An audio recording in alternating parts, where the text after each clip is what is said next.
நான் ரெண்டாவது பாயிண்ட் பெறுது சேதனம். முதல் பாயிண்ட் அநேகர்கள் அங்கே போனோம்னா கர்த்தரை உங்களுக்கு நம்ம எதிர்கொள்ள வரேன்னு சொல்லி பார்க்கணும். அங்கே ஒரு சேதனம் உண்டாகுது. ரெண்டாவது சுய சுதந்திரமான சுயாதீனமானது நம்ம அடிமைப்பட்ட ஆட்கள்டையோ நம்ம அடித்தாளர்கள் மறுபடியும் சேதமானால் அங்கே என்ன சேதனம் உண்டாகும்? மறுபடியும் அடிமைத்ததுக்குள்ள இல்லாமல் போகிற ஒரு சேதனம் உண்டாகும். மூணாவது பாருங்க, வாசிக்கலாம். சுய பலம். நம்ம சுய பலத்தில் சொல்லி நம்ம சொல்லக்கூடாது. தானியேல் 4ஆம் அதிகாரம் 27, 28 வாசிக்கும் போது நான் சுய பலத்தினாலே நான் நிற்கிறேன், சுய பலத்தினால் இதை செய்வேன், சுய பலத்தினால் இதை சாதிப்பேன் என்று நம்ம செய்யக்கூடாது. இந்த சுய பலத்தை செய்கிறது ஒரு சுய பலத்திற்கு சாயறது அர்த்தம்.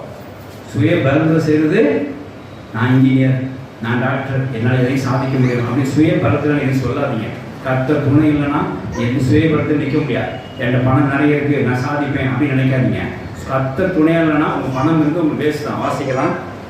தானியேல் 4:27.